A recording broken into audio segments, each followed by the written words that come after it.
And away we go. Welcome back to the pickup meeting. We're going to circle back, touch base, and leverage our synergies until we all forget why we're here. I'm Kevin Thomas, joined by a man who's the only value add I actually care about, my co-host, Brody Broshears. Oh, Kevin, that was at least nice. You kind of saved it with that last line because the first part, maybe not so great. Wow. Like we were just talking about being nicer to each other, and I hold up my end of the bargain, and then instantly we start recording again, and you become a fierce opponent of me. I don't know that was fierce opposition as much as it was just maybe an unpleasant observation. Listen, audience, we're recording. It's going to be fun.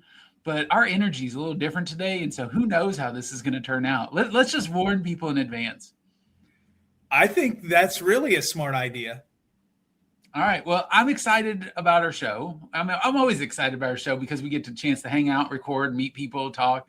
But let's start off with a conversation about you as a student. Yeah. And so I'm curious, when you were in college, did you actually use the resources that were there for you? Like advising, tutoring, counseling, like were you a user of those things? Yeah, I mean, I saw my advisor every semester. At IU in your first year, you had a university division advisor, and I saw that person. He was housed in the residence hall where I lived, which was great. And he was really nice. He kind of rode around this 3-speed bike around campus. I used to see him often. He kind of looked like an absent-minded professor. He was bald, but he had hair crazy, kind of flying all over the place on the sides, which was super fun. He asked really great questions. I don't remember his name, but he was amazing. And then I saw my 2 departmental advisors in political science. I saw them each semester as well. They nominated me for Phi Beta Kappa, so clearly I had an impact on them in some way, shape, or form. They thought I was a smart young man. But none of the other services, like tutoring, I wouldn't have even been able to tell you where tutoring was. Or counseling, I wouldn't have been able to tell you where counseling was. And you went to a big campus. I did, yeah. Big 10 school, yeah, for sure.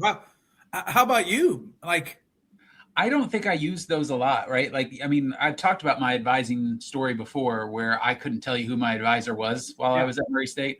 I still say my mom was my advisor. The only reason I got through in 4 years is for sure her looking at the catalog and saying, hey, this is what you need to do. This is how you're going to get there. Sure. I don't remember doing counseling. I don't remember doing tutoring. I utilized career services because I took a career assessment that as an undeclared student trying to figure it out. And my assessment said that I should be a priest. So that didn't turn out to be true. You know, I mean, those things. No. Kevin Thomas, we know the limitations of those assessments. Don't you go saying it told you should be a priest. It did, but it said, before you look at your results, consult with a career counselor. And I was like, nah, I'm good. I'm going to just look at this. And it was like, you should be a priest. And then when I met with the career counselor said, what it means is you care about people and you want to be better. Very good. Kevin. And I was like, for your assessment, you should provide some analysis to the company that says maybe there's a better way to say that than priest. Just maybe. I think that when we're talking about this, right, that there's 2 different perspectives, and both you and I had this as 18-year-old students. And again, I know you've got to reflect on what 18-year-old Brody would have been doing. But like you couldn't find certain services and you couldn't find certain things. I think that this is one of these things as a conversation that the non-traditional, the adult student, the 34, 35-year-old that's coming back to take advantage of these things, that's a different conversation. Yeah, absolutely it is. And, you know, I've kind of lived this here in the last year or so. My administrative aide is 45 years old. She's finishing up with an internship this summer, but she walked in May. She earned her degree.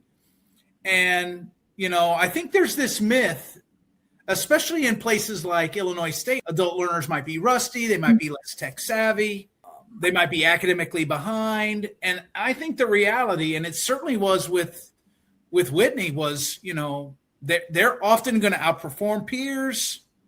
They're a lot more engaged with faculty members, right? They bring lived experience, and that really helps them in the classroom. They're really goal-oriented. And I think, Whitney's not in school just for fun or to learn, right? She's really trying to connect that directly to careers maybe or family outcomes. She tells me this great story, that her son is also graduating from the U of I. And she told me this great story that, she realized that, she tells her kids not to be quitters. And she thought, I started school, I didn't finish, and I got to kind of put my money where my mouth is. That's a great story.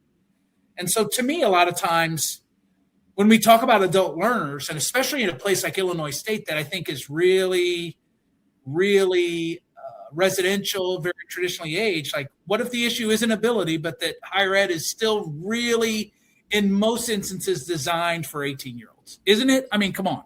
There are some schools doing this better than others, but.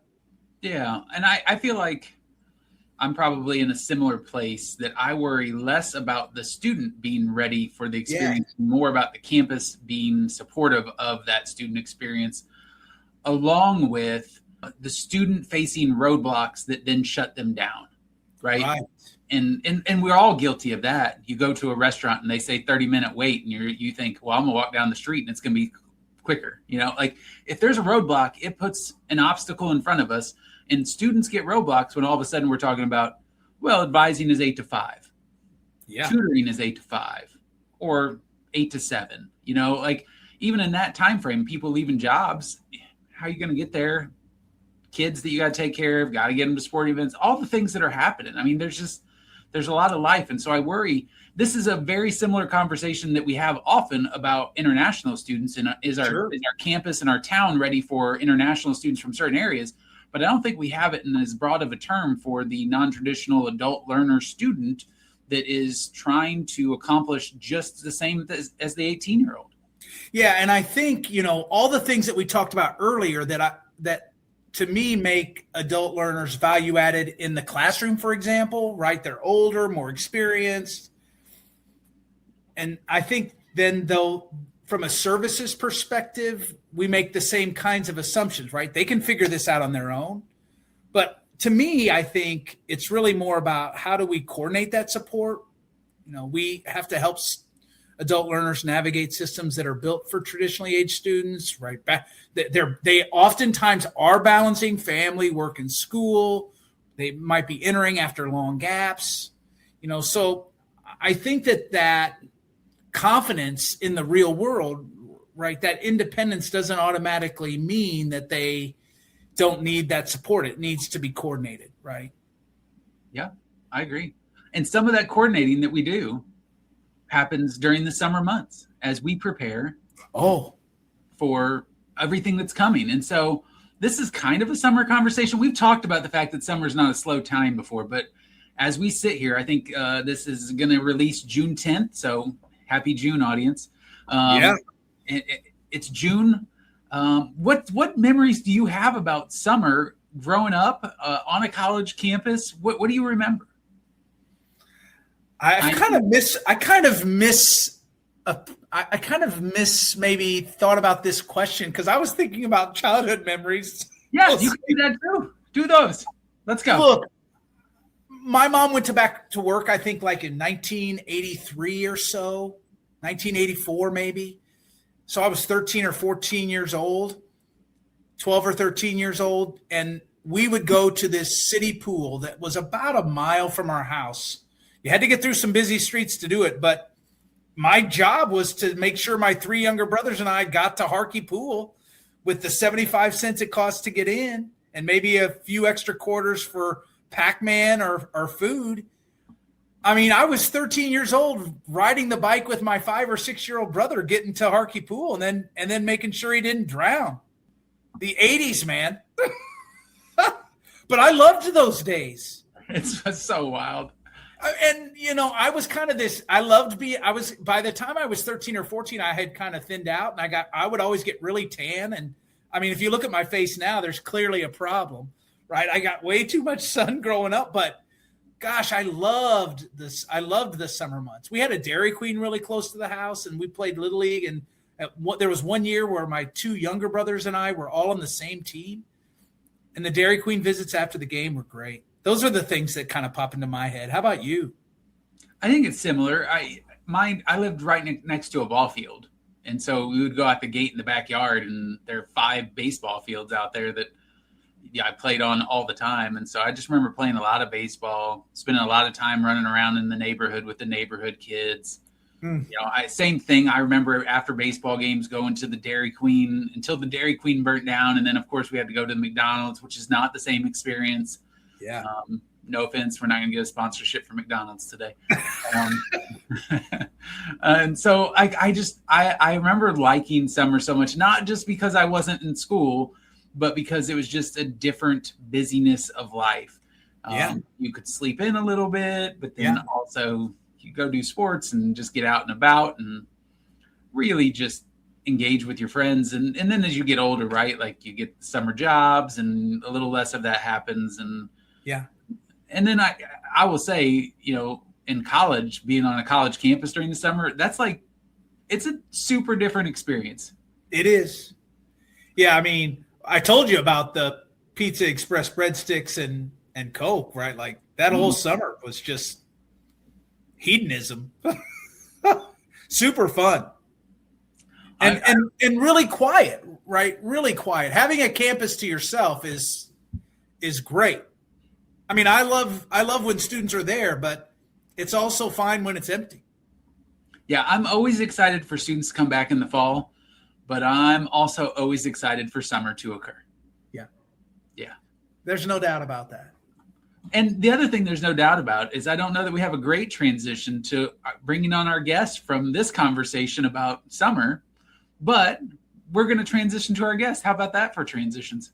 I think it's wonderful. We could say that whether it's summer or not, we love that our guest is here today. Absolutely. And so today on the pickup meeting, we're welcoming Dr. Katie Dawson, the Associate Vice President for Enrollment, Innovation, and Talent Strategy at the University of Louisiana System. Katie started as an adjunct faculty member in the communication department in 2010, and then joined the staff of ULM Online in 2013, and eventually became the interim director. And along the way, she was an honors faculty of the year, post-secondary teacher of the year for Region 8. And gosh, there's like a ton of other things that's like, Katie, like, are you just like all around awesome? Like, am I missing some things here? I mean, I don't know that that's the answer, but I'll take it, Kevin. So thanks for that. Yeah, you're now working at the system level across 9 universities, leading enrollment strategy, innovation, initiatives, and talent development for the UL system. Wow. Yeah. And one of the signature programs that you're helping build or that you did help build is Compete Louisiana, which we're going to talk about today. It's super great to have you on. Thank you so much for having me. I really appreciate it. It's nice to be with both of you. I've enjoyed listening to the show as you've gotten it up and running. Yes, we are doing some really exciting things here in Louisiana, in addition to having a really good time while we do it. And I am very proud of the work that we've done with Compete Louisiana. So people do tend to add the L because they think it's about completing the degree. But it's actually about competing and being competitive, not only in the workforce, but also as you think about moving forward in your life. Look at that. Look at that. I'm putting my glasses on because I can't read. I thought it because I looked at our notes and I'm like, oh my gosh, did I do it wrong? Nope, Brody just read it wrong. Katie, that's all right.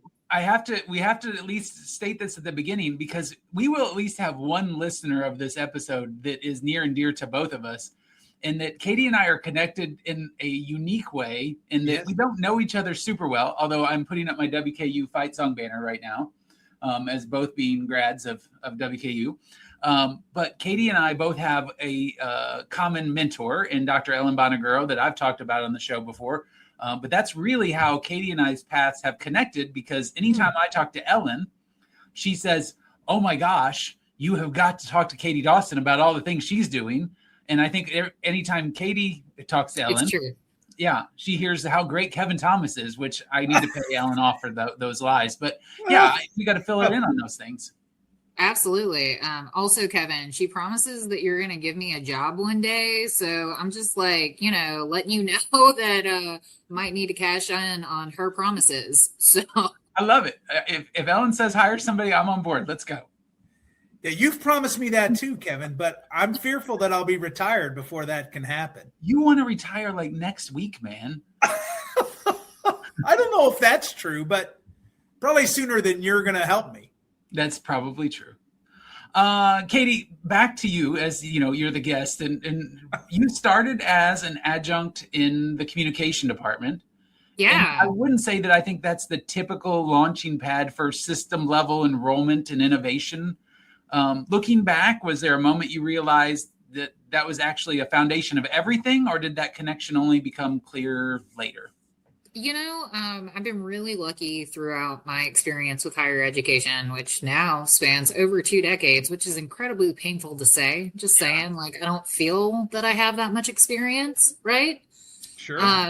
But I've been really lucky to have the opportunity to serve in a lot of different roles across a university, and being an adjunct faculty that ended up kind of at an instructor level pretty early in my career was an amazing opportunity. I think it really gave me a deep understanding of what our faculty work with in our classrooms and how they have both the opportunity and the challenge of connecting with their students and the different types of students that they're serving.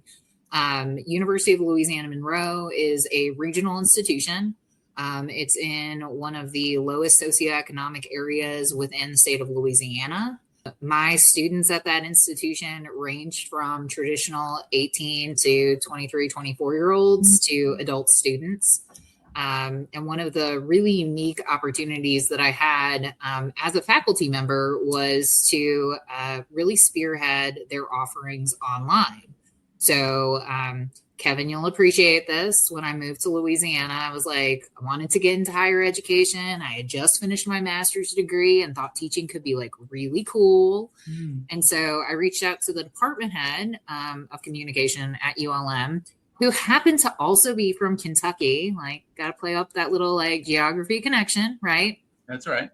And just said, hey, like, I'm here, I'm interested. He called me in. We had a great conversation. And he's like, I don't have any classes for you, but if the semester comes around and something comes up, I'll be sure to give you a call. And it was one of those situations where you felt good about the conversation and you felt like, oh, like I could actually do this one day, but you also left like, that's probably not going to happen.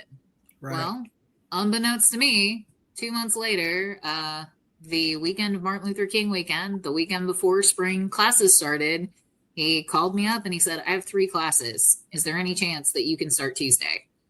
And so I was in a great position to be able to do that. I hadn't quite found my professional footing since I had moved to Louisiana. And so that was my entry point in. And honestly, y'all, it was just an opportunity to fall in love with not only the campus and the people within my new community, but also to develop this longer, deeper relationship with higher education. And so that's springboarded me to where I am now. It's awesome. I really love that. And it kind of builds into our next question. And now that I have my glasses on, I won't miss this. I mean, I try to get through these episodes without wearing these glasses and I can't do it. So I'm not going to get this wrong. It is 4 generations of educators in your family, great grandmother, grandmother, mother, and now you, right? Like, that's not a career path. That's lineage. I mean, those are expectations. So did you ever try to go in a different direction, or was this always where you thought you were headed? No, 100%. So when I grew up, I mean, like, education was in my face. Obviously, it was the conversation around the dinner table. It was the conversation on family vacations. And so originally, before coming to WKU, I was like, I'm going to be a middle school teacher. And I really wanted to teach social studies. And so when I got to WKU, I surprisingly, Kevin, I don't know that you know this about me, came in undeclared. And spent my first year undeclared and really just experiencing college and getting some general education requirements out of the way. And like, nobody told me to do this, but I thought to myself, you know what? If I have all of these options, I want to try things out that I might have an interest in before I commit, right? Like, because I am not one to jump into commitment quick. And so I was able to kind of find communication as a major organically. And my first semester, my sophomore year, my professor, Dr. Sally Hastings, in my cultural communication class that checked a box on general education, wrote on my first exam, have you considered doing graduate work in communication? And I was like, Hey, let's go. I don't even know what my undergrad's going to be. Oh, okay, maybe this is it. Yeah. So in that, I was like, oh, I'm going to go out into the work world and I'm going to make organizations better. And actually, that's what I'm doing. So it kind of just worked out that it happened to be in an education pathway. So pretty cool. I think the interesting part of the first two stories you've told is, you reaching out and being proactive likely ensured your path. Like, who knows, you could have ended up in a similar place, but it may not have been there. And on the flip side is a faculty member putting something on a piece of paper kind of piqued that interest just a little bit in what a tremendous impact those things have had in being proactive, but also being thoughtful enough to write something down rather than just A.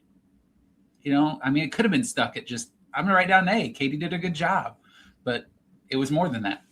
But I think that's, that's it, right? Like, that's what makes higher education so special, is because it's not just attending a class to get a skill, right? And skills are important and we should talk about skills too. But it's also that connection and the opportunity for somebody to recognize something in you that maybe you don't see in yourself. Yeah. And I think that's the gift of higher education. I think a lot of students walk into the classroom expecting to go in one pathway. University of Louisiana Monroe has the only pharmacy school in the state of Louisiana that is a state-run institution. And so I had a ton of pre-pharmacy majors, and they really thought their freshman year that was going to be the pathway. But a year, 2 years later, the path changes. And I think some of that is when we figure out that maybe we don't have the skill or aptitude that we needed for that direction. But I also think some of it comes with the opportunity to explore and to also be shaped by the people around you in that college experience to really lean into things that you maybe didn't know that you had a passion or interest in. Yeah, I do. That note, right? That extra belief in you, right? We underestimate so much what the power of that faculty member's comment has made on you.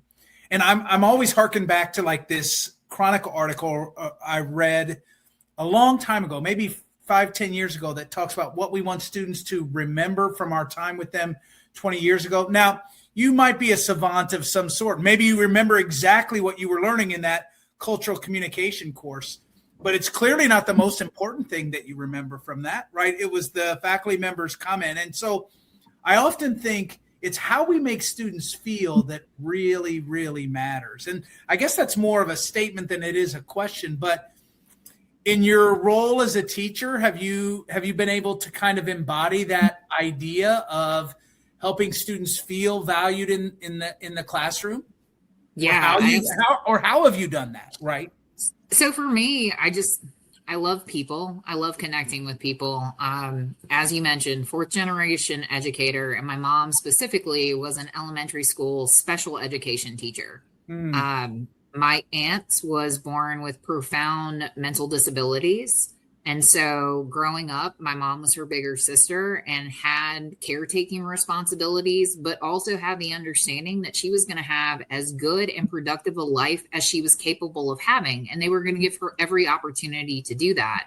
And that shaped my mom's direction to go into special education. So as a child, she really instilled in me, everybody has the aptitude to learn if you connect them with the right opportunities and resources. Yes. And so, like, in thinking about the work that I do now with traditional students and those adult learners, right? Because I really think we got to 86 the non-traditionals, right? Like, because we're all traditional students at this point. Yes. But it's really helping them understand and make those connections. And 9 times out of 10, it's not because the adult in those situations or the student in the situation was not capable of succeeding. It's because they were either at a moment in their life where it just made it really hard to prioritize that academic pathway, or they were not in a matched situation receiving support to help them understand either you're moving in a direction that you're not going to be successful at, or that is going to be a lot more difficult and require you to be a lot more tenacious. And so I think part of what we do as educators, whether you're on the faculty side or on the higher educational professional staff side, is help students connect their ideas, impacts, goals with what you have to offer, and also opening the door to maybe what they never knew was possible. I love that. Before we brought you on, Brody and I were bantering back and forth about our college days. You heard a bit of this. And one of the things is the learning that occurs, especially in the online atmosphere and the work that you've done. And so I'm curious, what does it actually mean to build an online program that works as opposed to one that just exists? And I think there's probably a second part to this where I've worked on a lot of campuses where I feel like we are probably not at the place that we should be with online learning. And it also feels like we're miles behind the people that are doing it correctly. And so, like, should we even be trying because we can't be those institutions? So I think that's really interesting, Kevin.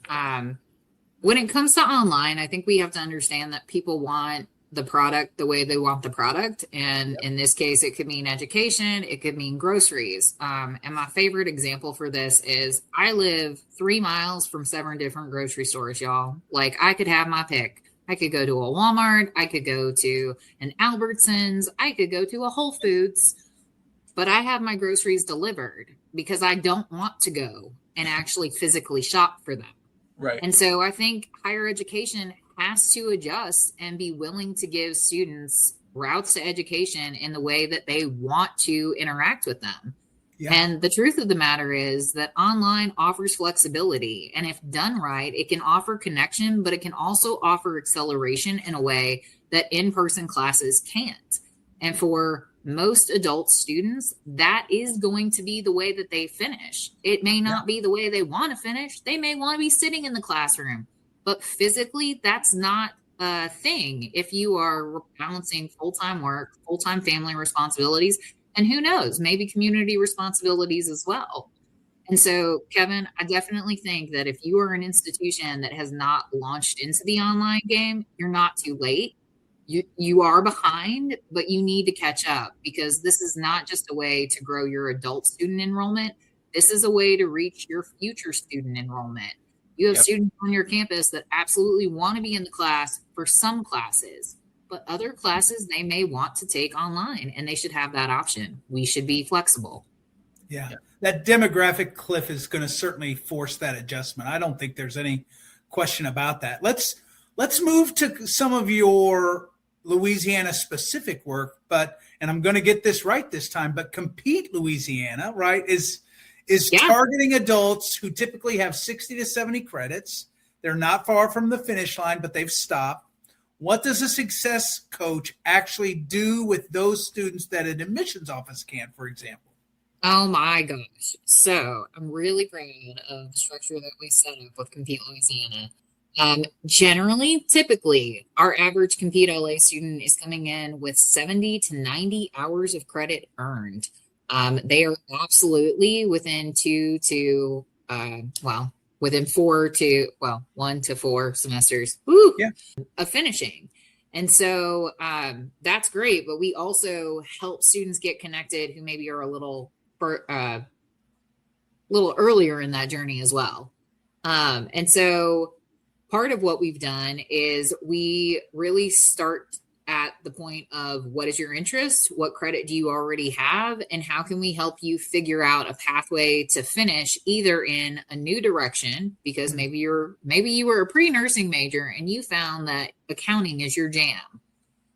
Or perhaps you want to be a teacher and you were a psychology major. Well, let's talk about a pathway to get you finished with that psychology degree. And then let's talk about how you become a certified teacher, because there are multiple pathways without actually adding additional coursework to your undergraduate degree. So we have very proudly kind of figured that piece out, at least across our 9 institutions.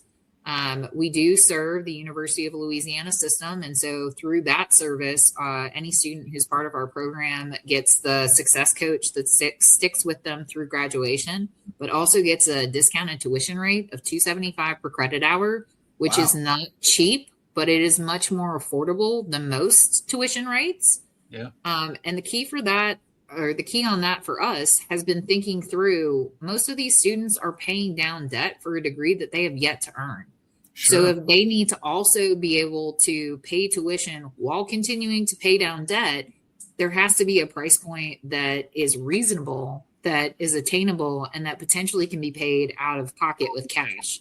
One of the things that I think is the hallmark of higher education moving forward is I think gone are the days of students willingly taking out large-scale loans to get an education. That's not just the adult students who have been burned by it in the past. That's their kids and future generations who are learning from those mistakes. Yep. You identified 4 barriers for stop out students, or that stop out students face. And I'm curious, which one of those surprises you the most when you walk through them, and why? Okay, interesting, Kevin. So those 4 barriers that he's referring to are dispositional barriers. So those are the things that are internally going on with the student. What's going to make this time the most successful time? If I've attempted this 1, 2, 4, 7 times, what's going to make this last time stick? The second is situational barriers. And those are life things. And guys, those are really happy things. They're babies and new jobs and marriages. And they're really sad things too. Illness, death, loss of jobs. And so the thing that's hard about situational barriers is we as institutions have very little to no control over what happens. Right. But what we can be thoughtful around is how we're building support systems for both those dispositional barriers and how we're thinking around pathways in and out for situational barriers. If you have a student tell you that they need to step out or stop out, typically at most of our institutions, that's the end of the story. We might reach back to you in 5 to 7 years if we're trying to up our enrollment and we want to do a stop out campaign. Right. That's not how we should be treating these students. If we think about how we treat our alumni, we want our alumni to come back and be engaged. I want my former students to come back and be engaged and finish. Love and so that. I really think we have to think about how we're continuing those relationships. The third barrier is institutional barriers, which, Kevin, this is my twist on your question, are actually my favorite types of barriers. Want to know why? Because you have control of them? Boom. Yes. Yeah. We have the ability not only to identify them, but also to change them. Yeah. And that's a pretty powerful thing. I think sometimes even just going through our own process and identifying where there are holes, there are tiny little adjustments that you can make that make a huge difference to your yield and enrollment. Yeah. The fourth, and probably the nearest and dearest to my heart, are technological barriers. So my dissertation was actually on the digital divide in Louisiana. I couldn't wrap my mind around what that was. So I worked with my wonderful research assistant, Rachel Laudiger, and we physically mapped the digital divide using community survey data. And so we wanted to understand how the digital divide in Louisiana impacted adults who potentially could come back and finish their degree. So some college, no degree. And what we found is that there are a lot of adults who don't have a computer in their home. So when you think about adults returning, and even your modern student, they're not necessarily doing their work on a laptop or a desktop. We have to be thinking thoughtfully around how mobile is being used and how we're talking to students about how they do their work. You may actually need to add a disclaimer to your work, like, please don't do this on a mobile phone. Please find a laptop or a computer lab to complete this work. we also have to think about the skill set. So if you're trying to recruit back adults who maybe were attending your institutions in the 80s, 90s, early 2000s, computers were definitely around, but they weren't a mandated resource at the time. And so if you have an adult who has junior level credit and is entering a junior level research class online, but has never had the opportunity to research online, you just can't expect that they're going to know what to do or that they're going to know how to do it safely. Absolutely. And so the biggest takeaway for me was understanding that population and really thinking thoughtfully around the barriers that our students are facing that are completely outside of our control. And then also thinking thoughtfully around how we're integrating digital literacy throughout the curriculum, y'all. I'm not just talking lower level undergraduate classes. It has to be junior, senior level. It has to be graduate work. Yep. I love all of that response, but I want to come back to something that you mentioned early in that answer, and that is that importance of reestablishing relationship and trust, right? Before you can talk about anything else, right? Logistics, credit, coursework, all that matters. But I think across the higher ed landscape where everyone's understaffed, overextended, how do you make the case for relationship first work when it feels like a slow strategy? So it's super interesting that that's your take. So for me, it hasn't been a pushback of, I don't want to do that, or that feels weird. It's, I would love to be able to build relationships, but right now I can't get my CRM to send auto communications. So how am I going to do that? Sure. Yeah, that's awesome. Katie, you have a big job, and I feel like your title maybe just continues to evolve as you continue to say yes to things. And so for just a second, I want to talk about enrollment. You work now across 9 universities, and you look at enrollment challenges from the system level. What do you see that individual campuses can't see from their inside their own walls? Okay, great question. And, you know, honestly, it's that relationship piece. It's establishing ghost campaigns. Y'all know what ghost means, right? Like somebody ghosts you. Mm-hmm. All right. Yeah. So students do that to us all the time. They'll come into our Compete LA program, and then like we'll send them a text or a follow-up email or give them a call, and they're like, new number, who dis? And that's okay. I just want them to know that when they're ready to get back on the train, I'm ready to help them. And so one of the things that we thoughtfully built into our process was a time period. It's around 4 to 5 weeks that we give students to interact with us. In the first week, we're hitting them pretty heavy. They're going to get 3 to 4 communications from us that week because we're really going to try and connect with them. If we don't hear from them within that week, we drop down to 2 communications a week for the next 4 weeks. If at that point they have not engaged with their coach, well, I only have 3 coaches for this program. They have thousands of students that they're serving. They're going to have to move people in and out of their caseload. And so when you're not responding, I'm moving you into a Ghost Comms communication plan. And every month you're going to get a communication from me over 3 years that says, hey, when you're ready, we're ready. Yeah. Hey, we're launching this new program at this institution. We thought it might be a fit for you based on your interests. Yeah. And y'all, the craziest thing is that there's no rhyme or reason for why people wake up and come back. So I have people weekly, 5 to 7, that have been sitting in Ghost Comms for 3 to 6 months, 4 to 5 years, that are just like, yep, today's the day. And what we found is you act then. Like time is of the essence. People change their minds. For a hot minute, I was going to do my dissertation using Afrocentric theory. And one of the principles of Afrocentric theory is that education is community-based and spiritual. And like, I really feel that as an educator in the South, my students were very spiritual. It is a sign, okay? It is a sign if you get a communication back.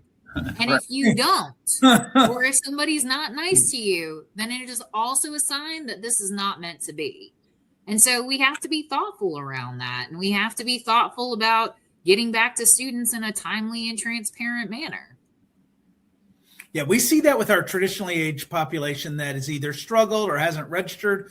Those outreach comms are pretty intentional and really specific and timed in real meaningful ways, at least within my space. And it is amazing what really draws a response. There's no doubt about that. So I think that works not just for re-up students, but we have to think about that with our 18 to 22-year-old population, which is a population that I'm primarily serving at my institution, is that those responses do really matter. So bravo to you on really thinking about it that way and really committing to that. I want to talk a little bit about that talent strategy piece of your title. That's interesting to me. And so when you talk about talent in this context, are you talking about the institution's talent, the state workforce pipeline, both? Like, what does that look like in real world, Katie, workday? All of the above. Oh, good. All of the above. Yes. So I have the unique privilege of helping to lead and shape professional development opportunities across our system, both for faculty and professional staff on various topics.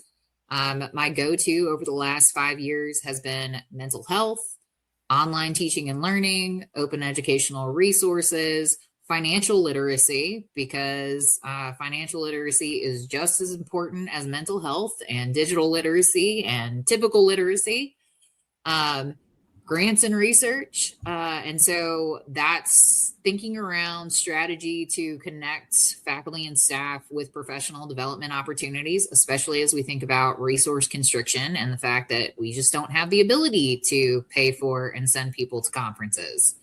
It's also thinking through that workforce strategy for the state. One of the things that I reflect on, and I had an amazing experience at Western Kentucky University as an undergraduate, but when I graduated, I struggled, and I did go to grad school immediately. And part of the reason was because I loved communication. And part of the reason was because I didn't know how to move forward and what was next. And so I do think that there is a lot of work we can do in higher education to lay pathways out and help people understand how they can not only migrate away from us successfully in a career path, but again, I'm thinking about those students who are not going to finish with us. Sure. What can we give them? What pathways can we show them to say, hey, it's okay that you only got 60 hours of credit. We've given you opportunities to earn some micro credentials that hopefully an employer will see, hey, Brody has these skills in addition to 60 hours of college credit. Like, this is somebody who is a self-starter, who is a motivator, and he's built himself a pathway in data analytics and project management. If we don't give students language to talk about that, it's not surprising that we're getting criticism nationally and across my state about not connecting academics with workforce. Makes a lot of sense. All right. So this is a topic I feel like you're going to educate me on. You could sway me, Katie, but like I don't understand micro credentials, and it's not that I don't understand them. People will be like, you can do this and earn a micro credential. And I just think, I don't care, right? Like, that's where I get to. And that's probably terrible to vocalize on the podcast, but I'm saying I'm being authentically me, audience. And so where do you actually land on micro credentials as a tool for adult learners and not just an enrollment play? And like, why should I, Kevin Thomas, value them more than I currently do? All right. So my first answer is the easy answer. Kevin, you should care about this because of Workforce Pell. That's my first answer. Yeah. Second answer. I am on the micro-credential train. I've actually been on this train for about 4 years now. I had the exact same reaction, Kevin, the exact same gut reaction. Like, what? Why? I don't have time for this. Why would I want to do? What does a badge mean? Right. And I get it. But here's where I lean into it. Number one, I love the idea of self-guided learning and to give people individualized learning pathways. From what I've experienced and what I've seen along micro-credentialing pathways is that you get really intense, really measured pieces of information that you're able to action. And that's really important. I don't necessarily know that we do a very good job in every academic curriculum of helping students understand the skills that they're getting from the assignments and the courses that they're taking. Micro-credential lay that out very clearly. Additionally, as I'm thinking around workload, as you mentioned, I have a lot of jobs, but I'm not the only person in that situation. Across my system, faculty and staff have multiple hats that they're wearing, and micro-credentials could be the textbook solution of the future. You know, we had a huge, I think, in the last 25 years, leaning of faculty into textbook resources, and some of that was to supplement the workload that they had. Well, imagine now if you had work resources that were developed by industry partners that are kept up to date much quicker than we can keep academic curriculum up to date. They have the resources and the instructional design expertise to have engaging assignments and assessments. One of my great friends, her name is Dr. Elizabeth Hornsby, and y'all, she might be a great future guest for you. She has become an expert in this space over the last 2 years, and she can absolutely speak to the breadth and depth of both co-curricular options for micro-credentialing and curricular options for micro-credentialing.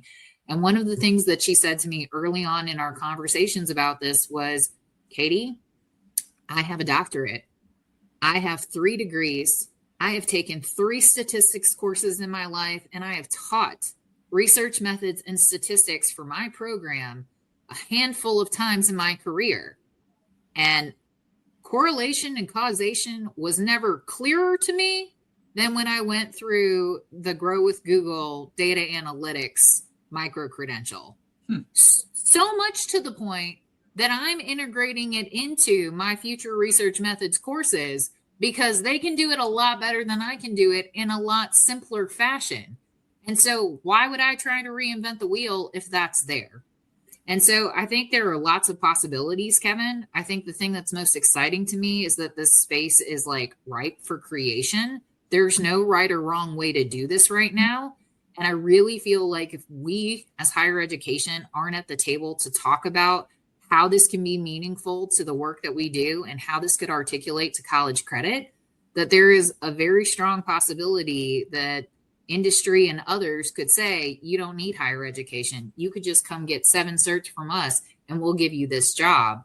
And like, yeah, that's a pathway and that's people employed and yay learning, but higher education is the lifeblood. And if we're going to be lifelong learning institutions, which is what I think that we should be, then we need to have options for people that meet them where they are when they need them, whether that's before undergraduate, after undergraduate, so on and so forth.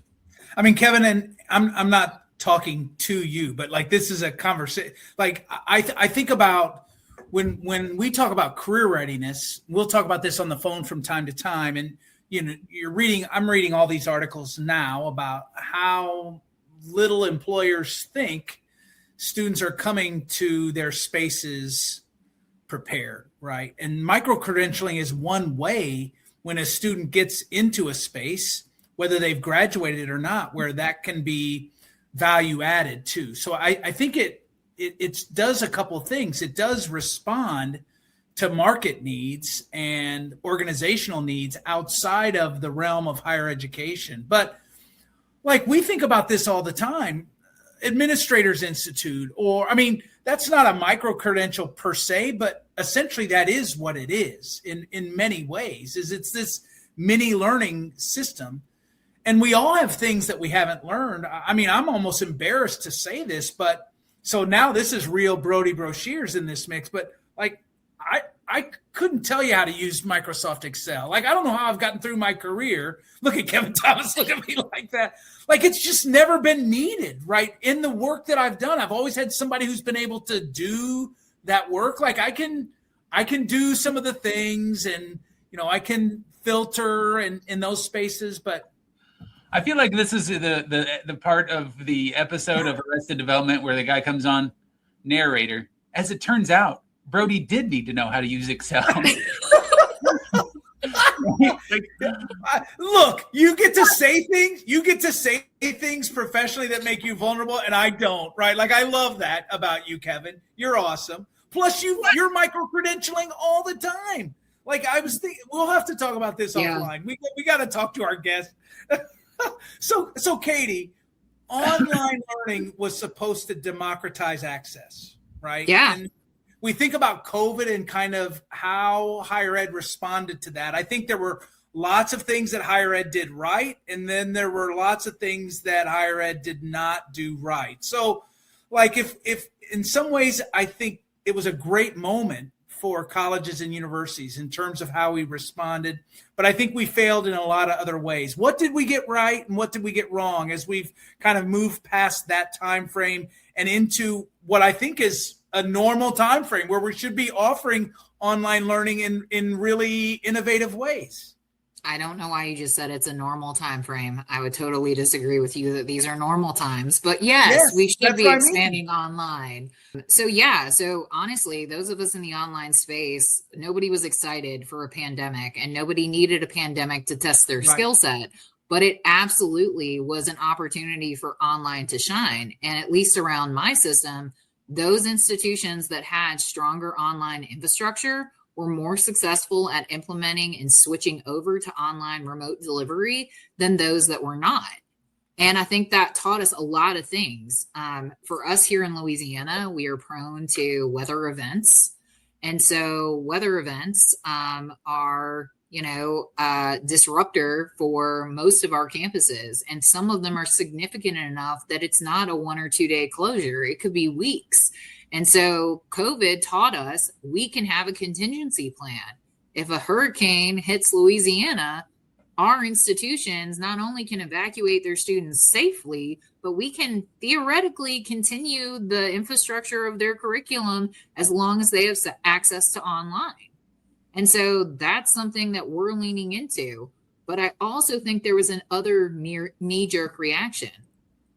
The institutions that didn't do it well, the faculty that didn't do it well, the students that did not have a good experience, the students that didn't have access to internet at home. Yes. That all created an icky feeling around online. And what I was surprised by was it felt like a knee-jerk reaction from some of our campus's leadership to taper down the online after COVID was no longer a big thing and really try to push people back to campuses, which is where I go back to my comment about grocery stores. People want education the way they want education. And if you can't provide it to them in the modality that they want, they're going to go somewhere else. Yep. So to circle back again, Kevin, if you are not online yet, you are late to the game, but you should still come play. Absolutely. Transition a little bit to leadership and mentorship. You've named 3 leaders who shaped you: Dr. Ellen Bonaguro, Dr. Howard Bailey, HB in the house, and now Dr. Rick Gallett. Is that same? Gallo? Yep. That's a very specific type of gratitude, not just I had good bosses, but naming people that actually gave and provided to you. So what does it mean to be mentored well, and how do you try to pass that on? So for me, it was having people that I respected professionally give me guidance around being a good professional. So Ellen was someone who recognized the talent in me that I didn't recognize in myself. But she was also one of those people that if she saw talent in you, she had greater expectations of you. And she made me want to meet her expectations. Yep. She also made me clearly understand that you can have the best answer ever, but if you can't articulate it and actionize it, it doesn't really matter. And so she has, I think, partially helped me think thoughtfully around walking into a room, being articulate enough to get my point across, and then having in my back pocket just game plan A through C of how we potentially could get this done. Because if you come to the table with a problem, you better also come with a solution. Howard Bailey taught me a lot about organizations. So HB and I would meet on a weekly basis when I was SGA president at WKU. And many of our conversations were about WKU's history. So I learned how administrators moved throughout their career. I learned the history of WKU and its colleges. I learned about the hot button issues of the late 60s, early 70s when he was an undergraduate student. And it wasn't just a story time, right? It was giving me an orientation as to the cultural history of the campus and the organization, which empowered me to be able to build a strategy and infrastructure to move forward some really important things as an SGA student body president. President Gallo, who is my current boss, is just an exceptional leader. He is a person of integrity. He is a person that listens. He is somebody that feels quiet and at the same time carries this really powerful presence with him too. When he uses his voice, he's saying something that means something. The way that he treats people, y'all. Every time we're on a campus, he says hello to everyone: student, faculty, administrator, facilities person, custodial person. Everybody is playing a part, and he respects every part of the organization.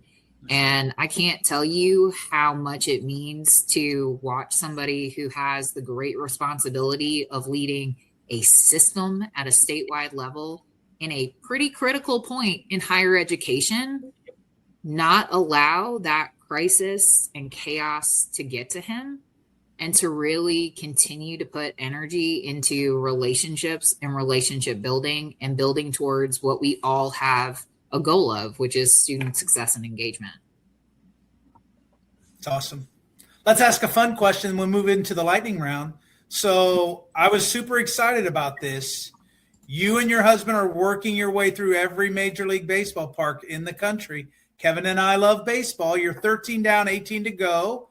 Mm-hmm. So that's a pretty big commitment. What have you learned? Like, do you have a favorite spot so far? I mean, that seems really fun. Like, it's a great project for sure. And also, we're ending this with, we're going to pick our top 3 ballparks. In answering Brody's question, do you have a top 3? Oh, I totally have a top 3. All right. So Wrigley, Fenway, and then I would have to say, actually the third one's hard, y'all. Wrigley and Fenway are pretty easy. Probably Arizona. The Diamondbacks were pretty cool. Yeah. That's an easy trip. We'll have to make that happen, Kevin.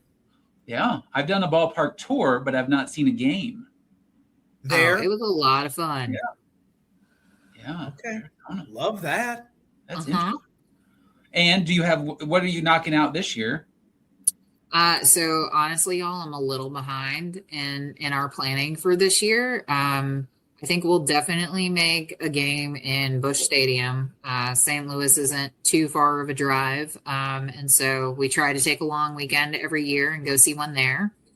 Maybe we'll knock out a Houston or a Dallas. We have been to Houston once. I haven't been to the new Rangers Park yet. But that's fairly close to us. So that could be something doable. And then I'm dying y'all to get to Cleveland. Like, I think that could be a really fun Labor Day trip. Yeah, that sounds great. Love it. I think it's time for the lightning round. Yeah, let's do it. Lightning round. All right, our quick fire away questions here. Katie, what's the first job you ever had? The call center at the WKU Alumni Center, asking people for money. Fun. Which ballpark surprised you the most? Atlanta. It was like very commercial. I was a little sad, y'all. I'm also not going to help you get a Brave sponsorship. Sorry. That's true. We're not getting that today. Best piece of feedback you ever got that you didn't want to hear but needed to? Sometimes you have to say no. Yeah, that's good feedback. Hidden talent most people who know you professionally have no idea about. I can do fairly decent impersonations of people. Oh. It's not something I pull out in a professional setting, like not of famous people, like of mutual friends and acquaintances that can make people sort of uncomfortable. Got it. This is like the bar moment where you're like, so and so said, and then you pull out so and so. Yeah, Kevin tries to imitate me all the time. He's not very good. Oh, that's so harsh. That's amazing. That's a great talent. And It is. I do a great Brody Brochures, but not. I was going to say, Brody, I don't know that you can be the one that makes the call on whether he's doing it right or not. Like, if your mutual friends know it's you when he does it, then it's pretty spot on. It's fair. You're ganging up on me. That WKU tie is strong. I get it. Big Red. One word to describe your leadership style. Transformational. Love that. If your career had a tagline right now, what would it be? Other duties as assigned. Oh, that's fantastic. I love that. That's fantastic. Katie, thank you so much. You survived. You made it through the pickup meeting. Awesome. It was a lot of fun, guys. You were right. It's probably the best part of my day. Oh, love that. We love hearing that. That's so great. Thank you for being a part of the show. Thank you guys for having me. Bye, Katie. It was great to meet you. Yeah. Good job, Kevin. All right. How much fun. You know how to find them. Listen, we have a party when we have some guests on, and Katie and I got together a couple weeks ago and just chatted, and I knew that this was going to be a great time, and I knew we were going to learn in this process. I'm going to have to do more on micro-credentialing. I'm going to have to keep learning in that way and just trying to broaden my skill set. Like you're talking about with Excel, right? Like that ship hasn't sailed yet, Brody. Embrace your Excel needs. Yes. I guess I got to get on that. Yeah. So we were talking top 3. Ballparks is what we're going to talk about, right? Like, yeah. I really top 3 ballparks. And I think for what we're talking about, I'm leaning towards MLB for this conversation because I think that if you open it up, it can go anywhere, right? Like I love Notre Dame Stadium, right? Like I don't think that's part of this conversation. So top 3 for me, and I haven't been to a ton, but I have fond memories of quite a few. My favorite ballpark to go watch a game in is Great American Ballpark in Cincinnati. I really enjoy going to that ballpark. Gosh, I've not been on an opening day. I hear Cincinnati for opening day is tremendous and maybe rivals what occurs at Busch as far as what's occurring there now. Probably not in like recent Hall of Famers. It's been a while since Cincinnati's had a team worth a darn. But I love Great American Ballpark. I like Busch, but if I was going to pick to go to a game, I would pick and go to Old Busch just because that's what I grew up with. And so I would say Busch too, right, as far as the Busch stadiums. And then I don't have a lot like Arizona's ballpark I went to on a tour. San Diego's ballpark I think is probably where I'm going to lean here. I haven't gone to a game, but that ballpark is just gorgeous. And Nationals is in the conversation too, but and I went to a game at the Metrodome and that was straight garbage. But I will say I think I'm putting San Diego's ballpark in my 3 spot. I'll tell you what, I really need to make that West Coast swing, like Seattle, San Diego, San Francisco. I've heard nothing but great things about those 3 parks. I totally agree with you on the Great American Ballpark. It is such a great place to watch a game. The food there is amazing. So good. Get the chicken strips. You would think they're just regular chicken strips. They're not. They're delicious. The Montgomery barbecue there, right? Some of the Cincinnati local beer is there. It's just a great place to watch a game too, kind of looking out on the river. Look, I love New Busch. My criticism of New Busch is you can't walk around the stadium and see the game. In Old Busch, you could walk all the way around the stadium and not miss the game if you wanted to. And I don't like that about New Busch, but it's still one of my favorite places. Kind of looking down at the arch, looking at the arch. It's a great view. You know, the other thing here that really messed with it is I went to Great American and then New Busch was built. Yes. And to me, New Bush is not as good as Great American. And it was like they were trying to replicate it and they just fell short. Yeah, that might be true. Look, and then I have visited the 3 oldest ballparks in this country, and I'm lucky because one of them is in my hometown, Evansville, Indiana.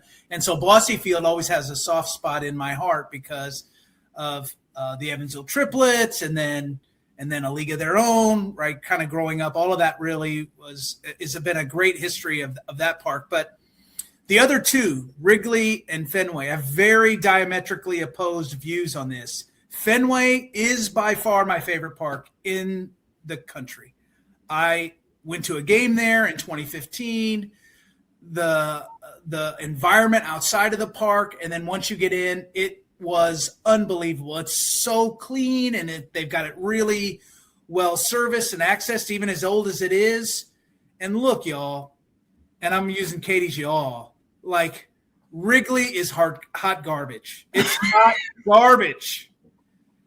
And I live in central Illinois. It's hot garbage. It's by far the least favorite place I've ever gone to a game. It is amazing for our audience.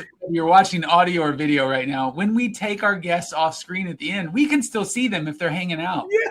And at this moment, Katie is dying a little inside. Like she's shaking the head. She's telling us why we were wrong. I mean, the restroom access alone automatically disqualifies Wrigley. Like, it's crazy. I have to walk a half mile to get to the bathroom. Like, what are we doing? Right. If you're going to sell beer, for that. If you got to pee, you got to pee. Oh God! I mean, it's just miserable. Katie has chimed in. This is blasphemy, and it's historic, Brody. Yeah. And as we end this episode, just like you, my friend, just like you. Yeah, we gotta get going, don't we? That's right. Okay. Gosh darn it! I've made enemies. I don't know how to use Excel. God, I'm feeling really terrible here today. Well, that's it for this edition of the Pickup Meeting. We hope your meetings, whether they're formal or pickup style, are as fun and as meaningful as this one.